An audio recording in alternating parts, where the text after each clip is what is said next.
베셀나무교회 예배 영상입니다.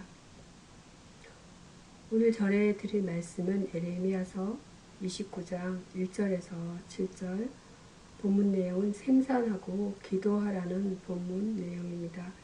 에레미야는 바벨론의 포로로 잡혀간 백성들에게 포로의 삶에 충실하도록 짓고 생산하고 기도하라 합니다. 짓고 심으라 4절에서 5절입니다. 포로 생활의 두 가지 위험은 절망하는 것과 거짓 태방의 예언에 속아서 현실 생활에 충실하지 못하는 것입니다. 그러므로 포로 생활이 상당히 지속된다는 사실을 알고 생활에 충실하는 것이 중요합니다. 데살로니가 교회들은 재림의 긴급성에 대한 환상 때문에 일상성을 포기하고 무질서하고 무질서하고 있습니다. 생산하라 6절입니다. 가정을 이룩하고 가정생활에 충실하여 가정의 계획을 경영하라는 것입니다. 가정생활의 실패는 모든 실패의 원인이 됩니다. 그러므로 번성하고 세잔하지 않도록 가야 합니다. 하나님은 그의 백성의 번영을 원하십니다. 창세기 15장 5절입니다. 양적, 수적 번성보다는 영적으로 바람직한 하나님의 가정을 이루어야 합니다. 기도하라 7절입니다. 성도들의 생활의 목표는 주 안에서의 평안입니다.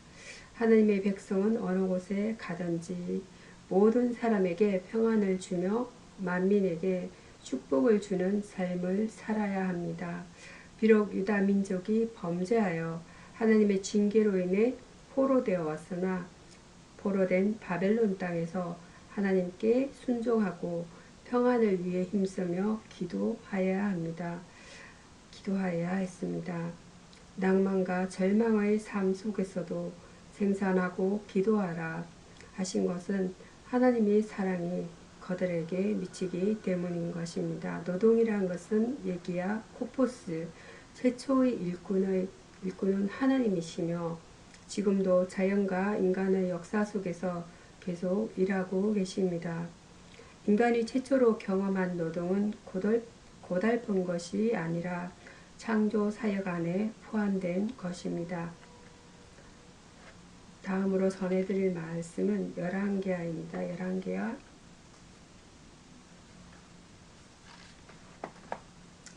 열왕기하 5장입니다.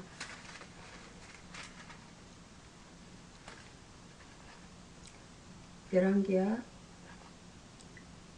5장 1절에서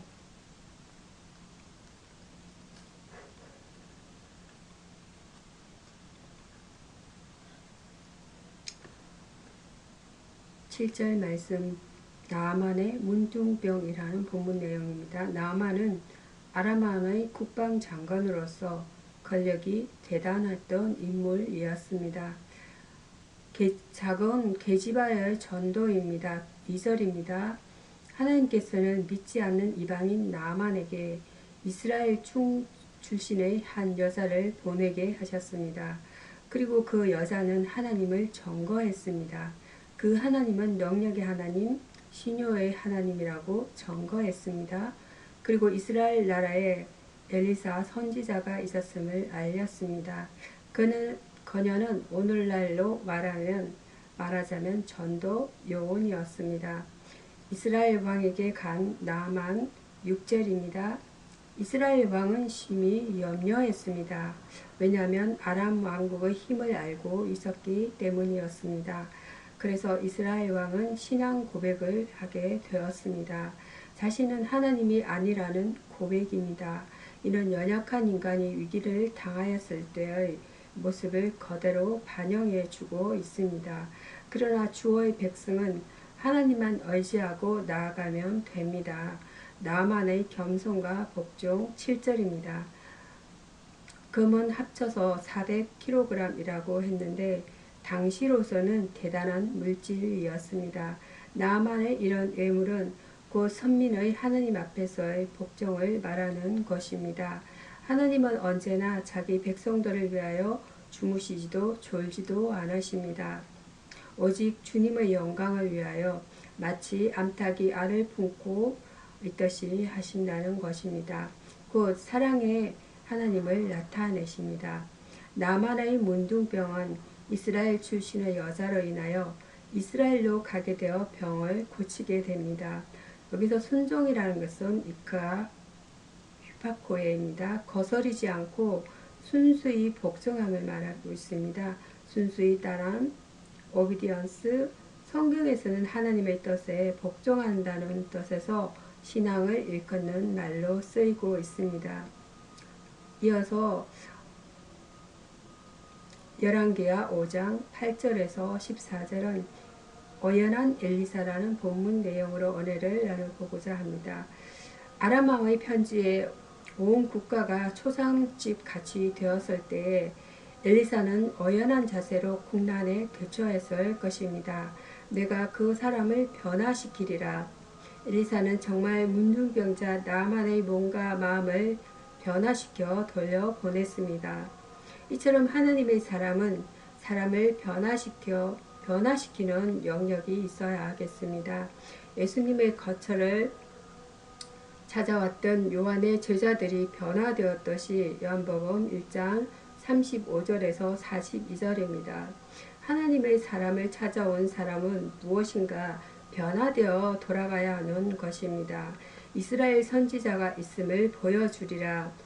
진정으로 나라를 위하는 능력 있는 지도자 한 사람은 천하보다 귀하다는 말씀입니다.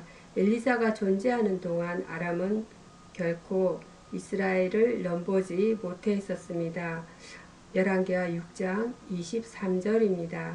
그러므로 어이는 나라의 방패가 되는 것입니다. 과연 엘리사는 이스라엘의 병거와 마병이었습니다. 열왕기하 13장 14절입니다. 어연한 지도자 한 사람이 없어 혼란에 빠집니다. 여호와가 하나님임을 믿게 하리라. 엘리사의 능력과 신비는 하나님의 것이었습니다. 그러므로 엘리사는 하나님의 도구에 불과했습니다. 하나님의 종의 사역은 하나님을 되게 하는 것입니다. 또 그의 피조물 인간이 인간이라는 사실을 자각토록 하는 일입니다. 모든 사람으로 하여금 하나님을 경외하는 것보다 더 중요한 일은 없습니다. 하나님의 종 한 사람의 어연함으로 말미암아 국가의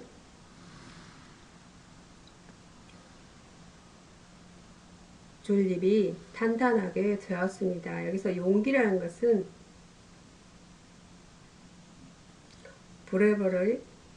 브레버입니다. 용감스러운 기운.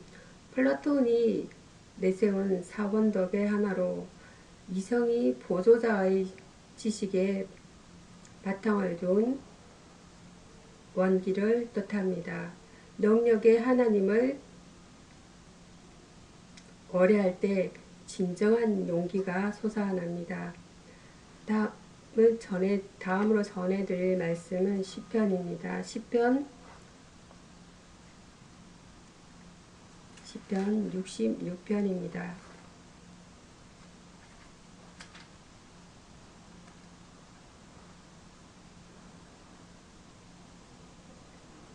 시편 66편 1절에서 12절 찬양에 이으라는 내용으로 본문 내용으로 은혜를 나눠보도록 하겠습니다.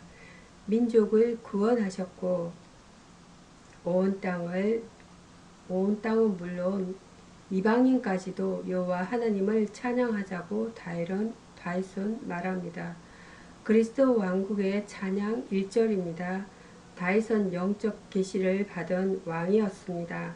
이 영적 계시를 통하여 현실뿐만 아니라 미래를 본 것입니다.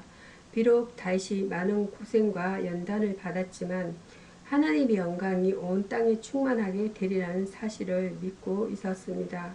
메시아는 이스라엘의 궁극적인 목표입니다. 이 메시아만이 모든 백성으로부터 찬양을 받으십니다. 어미하신 이의 찬양 3절에서 12절입니다. 다윗은 과거의 일 중에 홍해를 가르신 사건을 찬양하고 있습니다. 이 사건은 신성의 섭리를 극대화한 것이었습니다. 곧 바다가 육지로 된 일이었습니다. 또한 불과 구름 기둥의 역사를 찬양하고 있습니다. 그리고 구약적인 출애굽의 구원이 신약적인 십자가의 구원과 연결되고 있음을 알리고 있습니다. 단련된 강건함의 찬양 12절입니다.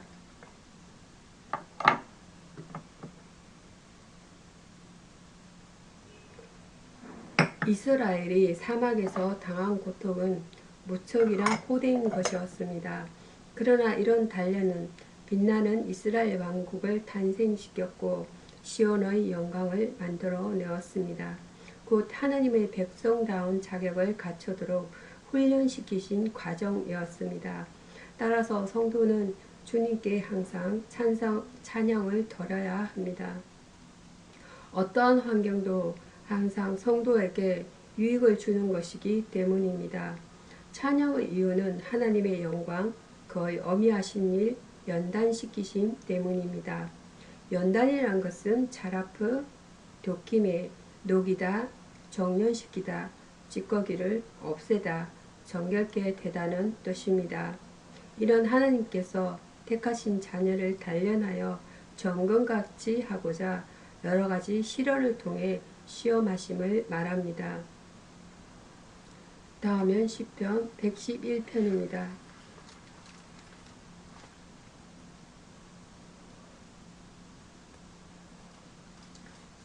(111편) 1절에서 10절 찬송 받으실 여호라는 본문 내용으로 은혜를 나눠보도록 하겠습니다.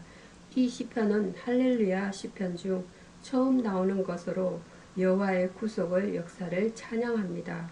그 행사가 크고 진실하시다 라고 말씀합니다. 여호와는 위대하시다. 그분의 행사를 묵상하는 사람들은 누구를 막론하고 그분의 위대하심 앞에서 꿇어 엎드릴 수밖에 없습니다. 그분의 행사는 그 교회에 있어서 탁월할 뿐 아니라 자신의 모든 일을 진실과 공의로 행하신다는 사실이 그분의 위대성을 더욱 잘 입증해 줍니다. 우리의 할 일은 그분의 뜻에 충실하는 것입니다.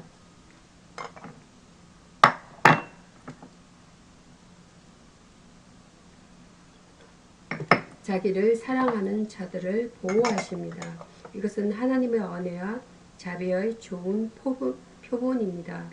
양식은 일용할 모든 것을 포함합니다. 이는 곧 우리의 매일매일의 모든 필요를 그분께서 책임지신다는 것입니다. 뿐만 아니라 열방을 기업으로 주신다고 증거합니다. 그분은 자신의 뜻에 따라서 모든 일을 행할 수 있으므로 이런 일이 얼마든지 가능합니다. 지혜의 근본이시다. 참된 지혜는 여호와를 경외함에서 나옵니다. 여호와께 대한 경외심은 신앙심에 대한 구약적 용어이며 이것이 없는 사람들은 지식의 유무에 관계없이 올바른 신인식에 도달하지 못합니다. 잠언 9장 10절입니다. 하나님을 아는 것이 참된 의미의 지혜입니다. 이 지혜에 도달하는 길은 하나님을 섬기는 것입니다. 하나님의 은혜를 아는 성도는 날마다 그분을 찬양하며 그분의 뜻에 따라 살아야 합니다. 찬송 힘, 하나님께 찬양이나 감사를 드리는 거룩한 노래를 의미합니다. 성경에서 이러한 노래들을 모아놓은 가장 오래된 책은 시편입니다. 죄에서 구속함을 받은 자들은 구속주에게 찬송 드리기 마련입니다. 다음은 신약성경입니다. 신약성경 디모데후서입니다. 디모데후서 2장입니다.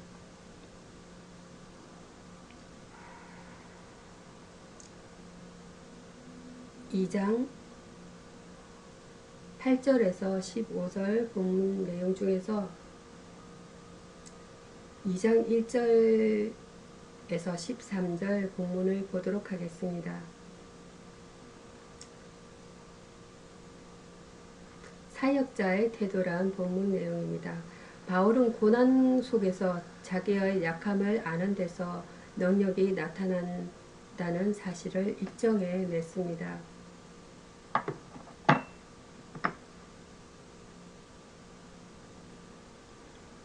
청지기와 같이 우리는 하나님께서 우리에게 주신 영적인 보배를 맡은 청지기입니다. 그 보배를 지키고 다른 이들의 삶에 그것을 투자하는 것은 우리의 책임입니다. 청지기는 맡은 것을 잘 관리해야 합니다. 귀한 것을 맡은 청지기일수록 더욱 그러합니다. 잘못 관리한 청지기는 하나님께 크게 책망받게 될 것입니다. 군사와 같이 군사는 고난을 참는다 3절입니다. 군사는 세상의 번잡스러운 일을 피한다 4절입니다. 군사는 예수 그리스도를 나타낸다 8절에서 9절입니다. 군사는 정 군대를 생각한다 10절입니다. 군사는 그의 사령관을 신뢰한다 11절에서 13절입니다. 헌신된 주의 사역자는 고난을 참을 수 있어야 하고 그리스도에게 죽도록 충성하며 사생활에 얽매일 수는 안 됩니다. 농부와 같이 농부는 일해야 합니다. 농부는 인내가 필요합니다. 야고보서 5장 7절입니다. 농부는 그의 몫을 받을 자격이 있습니다. 디모데전서 5장 18절, 고린도전서 9장 11절입니다. 봄이면 파종하고 추수할 가을까지 기다리며 열심히 돌보고 가꾼 농부는 큰 수확의 기쁨을 누리지만 그렇지 못한 사람은 기쁨을 누리지 못합니다. 성도들은 농부와 같이 부지런히 일해야 합니다. 사역자의 태도는 언에 충만한 청지기야 하고 죽도록 충성하는 군인 농부와 같이 성실해야 합니다. 사역자 미니스트럴 워크 목회자를 지칭하는 경우 교회에 봉사하는 일로서 목사가 실행하는 모든 행위와 사역을 보아 사역자라고 하며 평신도의 경우 주님의 일을 하는 일꾼을 이렇게 지칭할 수 있습니다. 이어서 디모데후서 2장 14절에서 19절, 15절 말씀에 대해서 인정받는 일꾼이 되려면이라는 본문 내용입니다. 본문 15절에 부끄러울 것이 없는 일꾼이 되라고 말하는 겉면에서 몇 가지 교훈을 찾아볼 수 있습니다. 말다툼을 하지 말라. 말다툼의 얼경이 나뉘는 데서 비롯됩니다. 주의 일꾼들은 말씀 안에서 하나가 되어야 합니다. 성도가 분열되는 것은 마귀를 기쁘게 하는 일일 것입니다. 서로의 의견이 다르다고 할지라도 서로 양보하고 존경해야 할 것입니다. 그것이 주를 기쁘게 하는 일입니다. 또한 협력하여 선을 이루는 모습이기도 합니다. 헛된 말을 버리라. 성도가 주를 경외하고 주의 영광을 드러내는 말이 아닌 진리에서 벗어난 거릇된 교훈을 말하는 것은 매우 큰 잘못입니다. 그것은 다른 성도를 혼란에 빠뜨릴 뿐 아니라 자신 또한 파멸의 구렁이에 빠지게 됩니다. 그것은 마치 독한 창질과 같다고 했습니다. 그러므로 믿는 성도들은 헛된 말을 삼가해야 합니다. 불의에서 떠나라. 주의 성도라고 자칭하면서 하느님의 영광을 가려우는 사람들이 있습니다. 그들은 불의를 자칭하는 자들입니다. 하느님의 백성은 주의 성품을 닮아 진실하며 선을 행하고 공의를 세우는 일에 힘쓰는 자들입니다. 그들의 모습을 보면 그들이 하나님의 백성인 것을 누구나 알 수 있습니다. 주의 백성답게 선한 일에 힘써야 하겠습니다. 주의 일꾼은 주 안에서 하나 되어 진리를 말하며 공의를 세우는 자들입니다. 윤리라는 것은 에틱즈입니다. 모럴 프린시플 사람이 사회적 관계에 있어서 사람으로서 마땅히 행하거나 지켜야 할 도리, 곧 실제의 도덕, 규범의 총체를 말합니다. 십계명에서는 5계명에서 10계명까지 그 규범을 제시하고 있습니다. 다음은 누가복음입니다. 누가복음 17장입니다. 17장 11절에서 19절 순종과 감사라는 내용으로 언해를 나눠보도록 하겠습니다. 사마리아와 갈릴리 경계에서 문둥병자들을 예수께서 고치셨습니다. 그들의 믿음과 감사를 살펴보도록 하겠습니다. 순종하는 믿음입니다. 긍휼히 여기소서 하고 부르짖는 소리를 들으시고 예수께서는 그들의 몸을 제사장에게 보이라고 말씀하셨습니다. 문둥병자가 제사장에게 그 몸을 보이는 경우는 발병했을 때와 병이 나았을 때입니다. 그러나 그들은 제사장에게 몸을 보일 상황이 아니었지만 주님의 말씀에 순종하였고 순종하는 과정에서 깨끗이 나았음을 입었습니다. 감사하는 믿음입니다. 깨끗함을 받은 10사람은 모두가 다 가버렸습니다. 그 중에 사마리아 사람 하나가 예수님께 되돌아와서 감사했습니다. 순종하여 복받은 믿음도 귀하지만 받은 은혜를 감사하는 믿음은 더욱 귀합니다.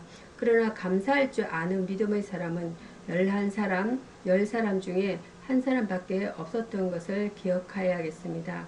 은혜를 기억하는 믿음입니다. 이때 예수님의 마음은 한편 기쁘고 또 한편은 서운하셨을 것입니다.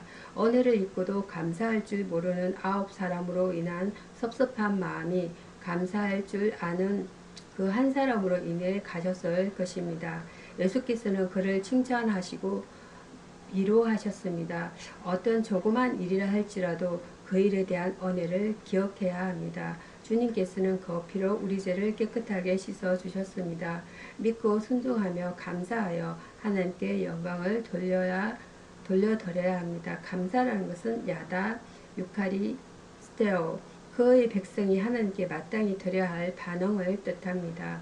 사람들은 하나님께 감사함으로써 더 가까이 가게 되며 구원을 볼 수 있게 됩니다. 시편 50편 23절입니다. 기도하심으로 말씀을 마치도록 하겠습니다. 적극적인 양들의 생명을 보살피시는 주님처럼 비록 부족하고 실수가 많을지라도 예수님을 배우고 따르는 생활을 하길 원합니다. 그동안 소극적인 신앙생활을 한 것을 회개하오니 용서와 사랑을 베풀어 주옵소서. 영원한 안식을 주실 주님, 제가 새로운 피조물로 인정받게 되고 영원한 안식의 삶의 현재의 삶 속에서 맛볼 수 있는 자가 되게 하옵소서. 거룩한 주의 날 하나님께 대한 예배는 물론이고 보다 적극적이고 구체적인 선한 일을 행하고 남에게 사랑을 베풀 수 있게 하옵소서. 절망적인 시대의 배경 가운데서 오히려 새 역사를 창조하는 시는 주님, 제가 중대한 결정을 내기 전 먼저 하나님의 뜻을 구하는 간절한 기도를 드리는 기도의 사람으로 살기를 원합니다. 그리하여 마음이 가난하고 의에 줄이며 상한 마음을 가진 복 있는 인생을 살게 하옵소서. 사랑의 하나님, 제가 하나님의 사랑에 기초한 새 생명을 지키길 원합니다. 원수를 사랑하고 미워하는 자를 선대하며 저주하는 자를 축복하며 기도해 줄 수 있는 사람으로 변화시켜 주옵소서. 예수 그리스도의 이름으로 기도드립니다. 아멘. 감사합니다.